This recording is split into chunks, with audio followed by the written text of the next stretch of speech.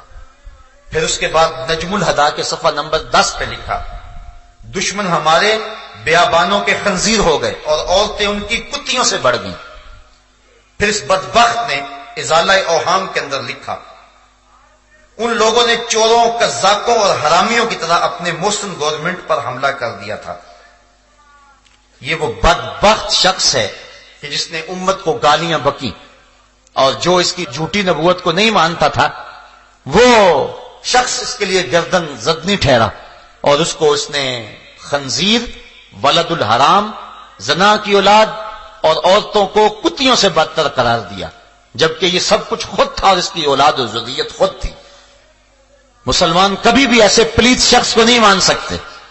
حضرت امام اعظم امام ابو حنیفہ نے فتویٰ دیا کہ جو شخص یہ دعویٰ کرے کہ میں نبی ہوں، فرمایا وہ شخص کافر ہے، جو اسے مانے وہ بھی کافر ہے۔ من شکا فی کفر ہی و عذاب ہی فقد کافرا، جو اس کے کفر میں شک کرے وہ بھی کافر ہے۔ اور جو شخص ایسے مفتری، کذاب اور دجال سے معجزہ طلب کرے وہ بھی کافر ہے۔ اسے معجزہ بھی طلب نہیں کرنا چاہیے، وہ جھوٹا ہے، بالکل جھوٹا، حضور کے بعد کوئی نبی نہیں آ سکتا ہے۔ تو اس نے یہاں تک بکا کہ جو مجھے نہیں مانتا وہ کتا ہے اور خنزیر ہے اور ولد الحرام ہے۔ اور ایک موقع پہ کہتا ہے میری زبان زیب نہیں دیتی کہ کسی کو گالیاں دوں، اور خود ہی یہ گالیاں بکتا چلا جا رہا ہے۔ اس نے ازواج رسول کی توہین کی، حضور کی شہزادیوں کی توہین کی، اللہ کے رسول اور نبیوں کی توہین کی، سارے ولیوں کی توہین کی، جمی مسلمانوں کی توہین کی، اور عذاب میں مبتلا ہوا، سینکڑوں بیماریوں کے اندر مبتلا تھا، ایک پل سے چین نہیں ملتا تھا۔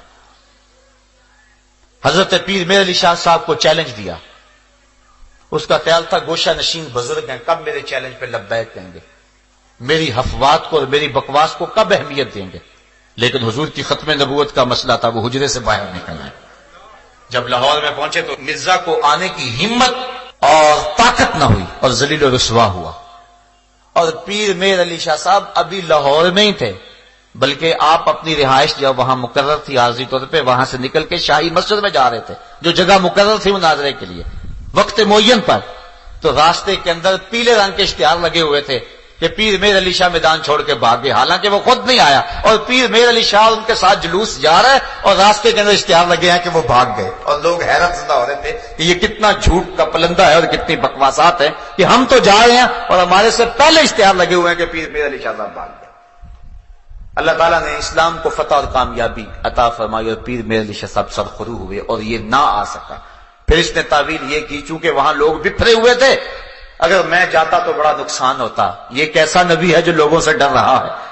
اللہ کے نبی تو ہزاروں کے لشکر میں کود جاتے ہیں، ان کے سینے کے اندر کوئی خوف پیدا نہیں ہوتا ہے، وہ تو جلتی ہوئی آگ میں چھلانگ لگا دیں تو آگ ان کا بال بھی بیکا نہیں کرتی ہے۔ یہ کیسا جھوٹا نبی ہے کہ جو ڈرتا ہے کہیں مجھے کوئی قتل نہ کر دے۔ پھر اس نے مختلف قسم کی پیشگوئیاں کرنی شروع کر دی اور کہنے لگا کہ اگر ثابت ہو کہ میری 100 پیشگوئی سے ایک بھی جھوٹی نکلی تو میں اقرار کرتا ہوں کہ میں جھوٹا ہوں۔ یہ حاشیہ 40 میں اس نے لکھا۔ پھر جو بھی اس نے پیشگوئی کی وہ سچی ثابت نہ ہوئی۔ ہوا اس طرح کہ 1891 میں اس کا ایک قریبی عزیز تھا احمد بیگ، اس کی ایک بیٹی تھی محمدی بیگم، اس پہ اس کی نظر پڑ گئی اور پھر اس نے اپنی طرف سے من گھڑت وہی گڑی کہ محمدی بیگم کا میرے ساتھ نکاح قرار پا گیا ہے اور ہر صورت میں وہ میرے نکاح میں آئے گی، اور یہ اس نے احمد بیگ ہوشیار پوری کو خط لکھا، لیکن وہ ایسے بدبخت سے اپنی بیٹی کا نکاح کیسے کر سکتے تھے؟ جب بات نہ بنی تو اس نے پھر خط لکھا کہ اگر تم نے محمدی بیگم کی کسی جگہ شادی کی تو جس مرد کے ساتھ شادی کرو گے 2.5 سال کے اندر اندر وہ مر جائے گا، اور اس کا باپ بھی 3 سال کے اندر اندر مر جائے گا، اور یہ سخت اذیت کی زندگی یہ جو 2.5 سال ہوں گے گزارے گی، پھر اس کے بعد میرے نکاح میں آئے گی، تو جب آخر میں میرے نکاح میں آنا ہے تو ابھی میرے نکاح میں سے دے دو۔ انہوں نے اس کی کسی بات کی پرواہ نہ کی، اور سلطان بیگ نامی ایک شخص سے مئی 1891 میں محمدی بیگم کی شادی کر دی۔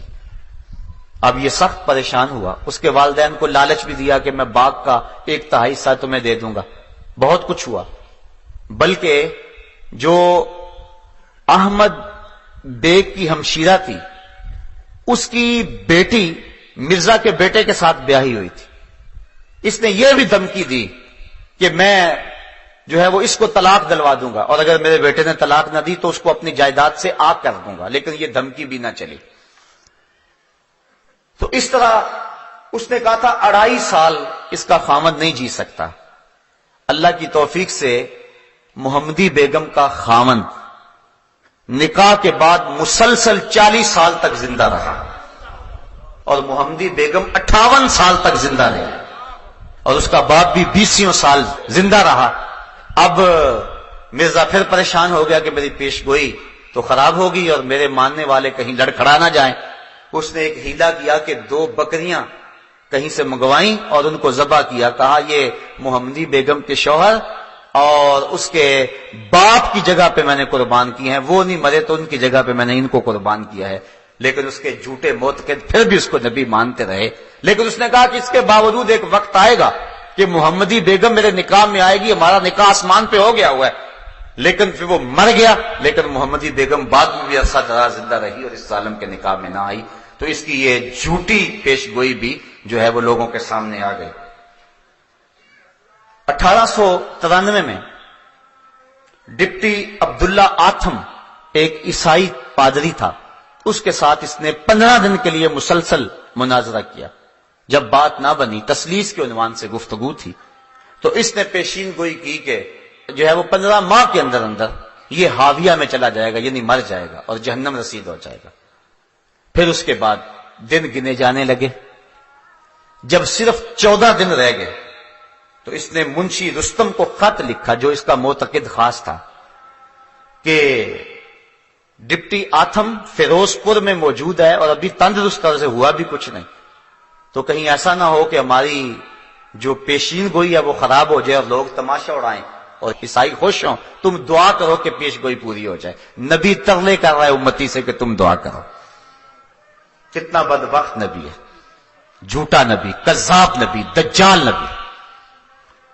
پھر اس کے بعد بات نہ بنی, صرف 1 دن رہ گیا اور آتھم عیسائی پادری اچھا بھلا پھر رہا ہے. تو پھر اس نے عبداللہ سنوری اور میاں حامد علی کو چنے دیے. رات کو گھبرایا ہوا تھا مرزا, کہنے لگا 1 دن رہ گیا, اگر نہ مرا تو بڑی پریشانی ہوگی, ہماری جماعت کے لوگ ہم سے ٹوٹ جائیں گے. تو اس نے جو ہے وہ اس کو چنے دیے, کہا کہ ان کے اوپر فلاں فلاں پڑھو اور رات کی تاریکی میں شمال جانب قادیان سے ایک اندھا کنواں ہے اس کے اندر پھینک آؤ. اور واپس پلٹ کے نہیں دیکھنا, بلکہ خود بھی گیا اور واپس دوڑ لگا دی. اور اگلے دن منتظر رہے کہ آتھم مر جائے, لیکن آتھم نہ مرا. 6 ستمبر 1894 کے اندر انہوں نے بڑے بڑے اشتہار چسپاں کیے جس کے اندر مرزے کو جھوٹا بتایا گیا. تو وہ تو نہ مرا, الٹا یہ ہو گیا کہ کئی مسلمان جو ہیں وہ عیسائی ہو گئے, بالخصوص جنہوں نے وہ مناظرہ رکھا ہوا تھا وہ 3 لوگ جو ہیں وہ عیسائی ہو گئے. اس طرح اس نے جو ہے وہ اسلام کو بھی رسوا کیا اور خود بھی رسوا ہوا. پھر اس نے ایک نئی پیش گوئی گھڑی, کہنے لگا کہ 1887 کے اندر میرے ہاں ایک بیٹا پیدا ہوگا جو بڑا متبرک اور بابرکت ہوگا, اور اس کی بڑے فضائل بیان کیے. لیکن پھر 1887 کے اندر بیٹے کی بجائے بیٹی پیدا ہو گئی. اب پریشان ہو گیا. پھر اس کے بعد کہنے لگا میں نے یہ نہیں کہا تھا کہ ابھی پیدا ہوگا, 9 سال کے اندر اندر پیدا ہو سکتا ہے. پھر بیٹا پیدا ہوا 1887 کے اندر, نام اس کا بشیر احمد رکھا, لیکن وہ صرف 1 سال کے بعد مر گیا. پھر لوگ پریشان ہوئے تو کہنے لگا کہ لازمی نہیں کہ یہ بیٹا ہے, میری مراد کوئی اور بیٹا تھا.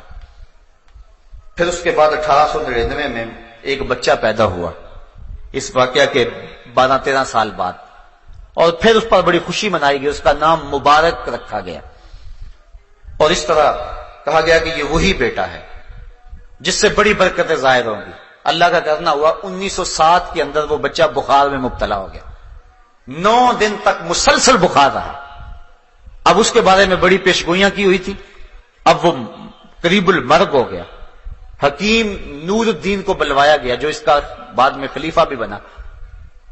تو مرزا نے دیکھا تو اس کی چونکہ نبض ٹھنڈی ہو گئی تھی تو جسم کی گرمی کم ہو گئی، تو اتنی دیر تک حکیم نور الدین آ گیا، اس نے نئی وحی گڑھ لی، کہنے لگا کہ مجھے ابھی ابھی وحی آئی ہے کہ مبارک کا بخار اتر گیا۔ تو حکیم نور الدین نے آگے بڑھ کے جب نبض پہ ہاتھ رکھا تو نبض اتر چکی تھی۔ کہنے لگا حضرت یہ تو جا رہا ہے، رخصت ہو رہا ہے، آپ جلدی سے کستوری لائیں۔ وہ کستوری لینے گئے تو ابھی وہ دروازہ کھول ہی رہے تھے، تالا کھول ہی رہے تھے کہ بڑی حسرت سے حکیم نور الدین نے کہا کہ حضرت اس کی تو روح پرواز کر گئی ہے۔ اس نے ابھی ابھی بیچارے نے وہی گڑی تھی کہ ابھی میں نے دیکھا ہے کہ 9 دن کے بعد اس کا بخار ٹوٹ گیا، حالانکہ وہ بخار نہیں ٹوٹا تھا، اس کی جو ہے وہ روح نکل گئی تھی جس کی وجہ سے وہ اس کا جسم ٹھنڈا پڑ رہا تھا۔ تو اس نے کہا بخار اتر گیا۔ حکیم نور الدین نے بانڈا پھوڑ دیا، کہا بخار نہیں اترا، بیچارہ ویسے ہی مر گیا۔ تو اس طرح اس کی یہ پیشین گوئی بھی جو ہے وہ خراب ہو گئی، وہ ذلیل الرسوا ہو گیا۔ پھر اس نے ایک اور پیشین گوئی کی، کہا میں 80 سال یا 80 سال سے زیادہ عمر جیوں گا، یہ اس نے آرزو کی، اور جب مروں گا یا مکے میں مروں گا یا مدینے میں مروں گا۔ لیکن پھر 26 مئی 1908 کو برانڈ رٹ روڈ لاہور احمدیہ بلڈنگ کے اندر لیٹرین کے اندر انتہائی ذلت کی موت مرا، اور 69 سال کی عمر میں مرا، جبکہ اس نے 80 سال سے زائد عمر کی پیشین گوئی کی تھی۔ کم از کم 11 سال اپنی پیشین گوئی سے پہلے ہی مر گیا۔ نہ مکے میں موت آئی نہ مدینے میں موت آئی، ایسے پلیتوں کو مدینے میں موت تو نہیں آیا کرتی تھی۔ باتھ روم کے اندر جو ہے وہ اسے موت آئی۔ جب پیدا ہوا، خود اس کا بیان ہے مرزا قادیانی کا، کہتا ہے کہ میرے ساتھ ایک لڑکی پیدا ہوئی جس کا نام جنت تھا، وہ میرے سے پہلے پیدا ہوئی اور میرا سر اس کی ٹانگوں میں تھا، ذلیل ہو کے پیدا ہوا اور مرا بھی تو ذلیل ہو کے۔ اس طرح جھوٹی نبوت کا یہ دعوے دار ذلیل و رسوا ہو کر جہانی ہو گیا اور اس دنیا سے چلا گیا، اور ذلت اور کمینگی کی زندگی بسر کر کے جو ہے، لیکن امت کے ایک بہت سارے طبقے کو اذیت میں مبتلا کر گیا اور ان کو دکھ دے گیا، ساتھ ہی کتنے لوگوں کا ایمان خراب ہو گیا۔ 102 سال ہو گئے اس ظالم کو مرے ہوئے، لیکن اس کے باوجود بھی آج ہزاروں کی تعداد کے اندر اس جو ہے وہ ٹیڑے میڑے دین کو، جس کی کوئی ٹانگ اور کوئی ہاتھ اور کوئی پیر ہی نہیں ہے، اس کو ماننے والوں کی ایک تعداد ہے۔ اصل بات یہ ہے کہ جہاد کو ختم کرنے کے لیے اور انگریز کی وفاداری کے لیے، اس کی حکومت کے استحکام کے لیے یہ سارا ڈرامہ رچایا گیا تھا، اور پھر وہ اپنے آقاؤں کی گود میں جا بیٹھا۔ مرزا طاہر بھی، مرزا مسرور بھی، سارے جو ہے وہ ان کی گود میں بیٹھے اور ان کی ایٹ پہ یہ پل رہے ہیں، اور آج بھی لوگوں کو دولت اور بیرون ملک کا لالچ دے کر کے وہ اسلام اور دین سے منحرف کرتے ہیں۔ ایک محتاط اندازے کے مطابق پاکستان کے اندر 1 سال کے اندر 10,000 لوگ مرزئی ہو جاتے ہیں، جو بیرون ملک کے چکر کے اندر اپنے آپ کو مرزئی لکھ دیتے ہیں۔ مرزئی ختم نبوت کا باغی ہے، مرزئی رسول اللہ کا دشمن ہے۔ کل قیامت کے دن کیا جواب دیں گے رسول کریم کے سامنے کہ چند ٹگوں کے لیے اپنے آپ کو مرزئی لکھ دیے۔ بعض لوگ کہتے ہیں چلو جی ہم جا لیں پھر اس کے بعد صحیح ہو لیں گے۔ یہ گکھڑ میں ایسا واقعہ ہوا، 4-5 سال ہوئے، ایک شخص نے مرزئی لکھا، پھر مہلت نہ ملی، موت آ گئی، پھر مسلمانوں نے قبرستان سے بھی نکال کے باہر پھینک دیا، نہ خدا ہی ملا نہ وصال سنم، نہ ادھر کے رہے نہ ادھر کے رہے۔ دنیا پہ بھی رسوائی اور آخرت کا بھی عذاب علیم۔ صاحبوں کبھی بھی ٹگوں پہ، پیسوں پہ، دولت پہ، اقتدار پہ اپنے ایمان جیسی متاع عزیز کا سودا نہ کرو۔ سب سے قیمتی متاع ہمارا ایمان ہے۔ لاکھوں کروڑوں اربوں کھربوں لوگ بھی قدموں میں ڈال دیں، ہمارے نبی نے فرمایا تھا یا عمی لو وضع الشمس فی یمینی والقمر علی یساری، اے چچا اگر چاند کو میرے دائیں ہاتھ میں رکھ دیں اور سورج کو بائیں ہاتھ میں رکھ دیں، جہان بھر کے خزانے میرے قدموں میں ڈھیر کر دیں، محمد بتوں کو پھر بھی جھوٹا ہی کہتا رہے۔ یہ کیا ہوا چند تگوں کے لیے لوگ دین بدل رہے ہیں؟ مرزئی ختم نبوت کا باغی ہے، اس سے اپنے آپ کو دور رکھیں۔ بعض لوگوں کو بڑی ہمدردی پیدا ہو جاتی ہے، جی ان سے بائیکاٹ کریں گے، ترس آتا ہے، وہ بھی ہمارے معاشرے کے لوگ ہیں۔ تمہیں دھوپ میں جلتے بلتے بچوں پہ ترس نہیں آتا جو بسوں میں پانی بیچ رہے ہیں اور کنڈکٹروں کے دھکے کھا رہے ہیں؟ ان 8 اور 10 سال کے بچوں پہ جو ہوٹلوں پہ برتن مانج رہے ہیں، کبھی ان پہ ترس نہیں آیا؟ ہوٹلوں کے پچھواڑے پہ جو سر جھکائے لائنوں میں بچہ کھچا لینے کے لیے کھڑے ہوئے، کبھی ان پہ ترس نہیں آیا تمہیں شاتمان رسول اور ختم نبوت کے باغیوں پہ ترس آتا ہے؟ ایک شخص نے حضرت عائشہ رضی اللہ تعالیٰ عنہ کی توہین کی، رات کو خواب میں حضور کو دیکھا، آقا نے رخ پھیر لیا، حضور فرمایا میری زوجہ کے بارے بات ہو اور تو کوئی بات ہی نہ کرے، کہنے لگا ما قدر، تو میرے میں طاقت نہیں تھی، میرے میں طاقت نہیں تھی، میں کمزور تھا، بات نہیں کر سکا. فَأَوْمَا إِلَى سَبَابِهِ وَالْوُسْطَى، حضور نے اس انگلی اور اس انگلی سے اشارہ اس کی آنکھوں کی طرف کیا. إِلَىٰ عَيْنَيْهِ فَلَمَّا اسْتَيْقَظَ فَهُوَ أَعْمَىٰ، جب صبح اٹھا تو اندھا ہو چکا تھا. کہ میری زوجہ کے بارے میں کوئی بد زبان منہ کھولے تو اس کتے کی زبان کھینچ کیوں نہیں دی ہے؟ تو آج ختم نبوت کے باغی بھونک رہے ہیں اور رسول کریم کو سری گالیاں دیتے ہیں، اور صحابہ رضوان اللہ علیہم اجمعین کو سری گالیاں دیتے ہیں. وہ اپنی ناپاک اور اپنی گندی اولاد کو حضور کی اولاد کے مشابہ قرار دیتے ہیں. ان کی افواج سے اپنے آپ کو بچائیں اور اپنے ایمان کی حفاظت کریں. اور اگر کسی محلے بستی میں اگر کوئی ایسا شخص ہے اس سے قطعاً بائیکاٹ کریں. کل قیامت کے دن تمہیں رسول اللہ اپنی رضا اور اپنی مرضی کا نور نصیب فرمائیں گے. اور اگر تم کسی مرزائی سے تعلق رکھو گے تو گنبد خضرا میں حضور کا دل دکھے گا کہ وہ تو ڈاکہ ڈالنے والے ہیں قصر نبوت پہ، تم ان کو اپنی باہوں میں لے رہے ہو. مسلمانوں کو غیرت کا درس دیا ہے اور غیرت کا سبق سکھایا ہے. صاحب آؤ اپنی زندگی کو اچھائی کا حسن دے لیں اور اپنے ایمان کی پوری طرح سے حفاظت کریں. وآخر دعوانا ان الحمدللہ رب العالمین. آفاق کے ہر ہر گوشے میں قرآن سنا کر دم لینا، اب رکنا نہیں، اب تھمنا نہیں. فردوس میں جا کر